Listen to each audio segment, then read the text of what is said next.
Good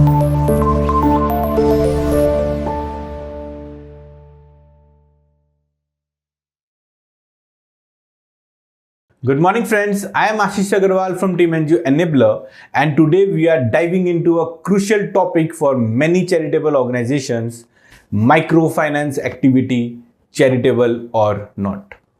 This is a question that often comes up, especially with the evolving landscape of social enterprises and the blurred lines between the traditional charity and sustainable models. Many NGOs are increasingly looking into microfinance as a sustainable way to empower communities, provide financial inclusion, and achieve their charitable objectives. But does the Income Tax Act consider microfinance activities as charitable? This is where clarity is essential to ensure your organization remains compliant and enjoys the tax benefits available to charitable trusts and institutions. Let's first quickly recap what constitutes a charitable purpose under Section 2 subsection 15 of the Income Tax Act. It broadly includes relief of the poor, education, medical relief, preservation of environment including forests, watersheds and wildlife, preservation of monuments or places or objects of artistic interest or historic interest, advancement of any other object of general public utility, and yoga. The crucial part for microfinance often revolves around advancement of any other objects of general public utility. For an activity to fall under advancement of any other object of general public utility, it must genuinely benefit the public at large, and it cannot involve carrying on any activity in the nature of trade, commerce or business, or any activity of rendering any service in relation to any trade, commerce or business for a cess or a fee or any other consideration if the aggregate receipts from such activities exceed the prescribed limit. So where does microfinance activity fit into this? Microfinance at its core aims to provide financial services to low-income individuals or groups who traditionally lack access to conventional banking and related services due to low income, limited collateral, and many other similar factors. This can include small loans, savings facilities, and even insurance. The intention is often poverty alleviation and economic empowerment through promoting entrepreneurship and providing access to financial resources. I repeat, the intention is often poverty alleviation and economic empowerment through promoting entrepreneurship and providing access to financial resources. The key to determining whether a microfinance activity is charitable lies in its primary objective and how it is carried out. Several factors influence the charitable nature of microfinance. Let's discuss some of those one by one. Relief to the poor.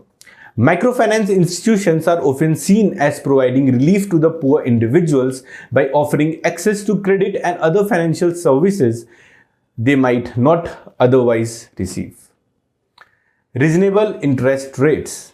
The interest rates charged should be within a reasonable range and not exploitative. No primary profit motive. If the primary goal is to help the poor rather than to generate substantial profits, the activity may be considered charitable. Incidental earning of income. Earning interest may be considered incidental to the core charitable purpose and should not be the main objective. Focus on income generating activities. Microfinance often supports the poor by enabling them to start or expand the income generating activities. So, to summarize, basically there are two scenarios to understand the nature of microfinance activity. Scenario 1, which is clearly charitable. If the microfinance activity is carried out with the primary objective of providing genuine relief to the poor, promoting self-employment or empowering marginalized communities, and the interest charged is nominal and solely to cover the administrative costs without any profit motive, then it is likely to be considered as charitable. Scenario 2 is potentially problematic.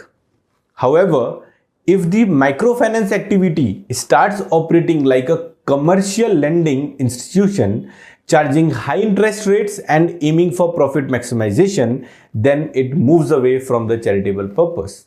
Even if the beneficiaries are low-income individuals, the nature of the activity transforms into a business rather than a charitable endeavor. The courts and tax authorities often look at the dominant purpose of the organization and whether there is a direct nexus between the microfinance activity and the stated charitable objectives. If the microfinance activity is merely an incidental or ancillary part of a larger charitable objective and the primary focus remains on the public utility without a profit motive, it generally passes the test. This instance has been reinforced through various judicial pronouncements.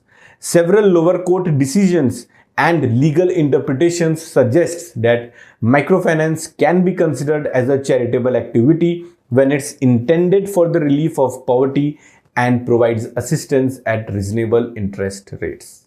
To know what can be the reasonable rate for microfinance activity, contact us through mail and our team will get back to you on this. Coming back to the topic, to ensure your microfinance activities are recognized as charitable, meticulous documentation and transparent operations are paramount. Clear objectives.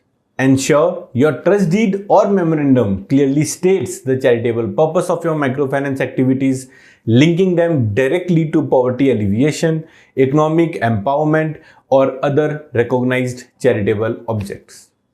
Reasonable interest rates. If interest is charged, it should be justifiable and solely to cover the operational costs, not to generate substantial profits. Proper utilization of funds. Demonstrate that any surplus generated from the microfinance activities is reinvested back into the charitable objectives of the organization and not distributed as profits. And at last, beneficiary focus.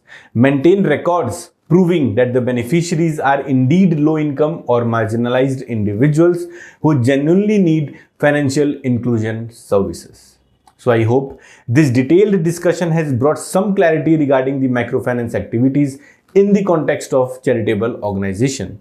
It's a powerful tool for social good, but it needs to be structured and operated carefully to remain compliant.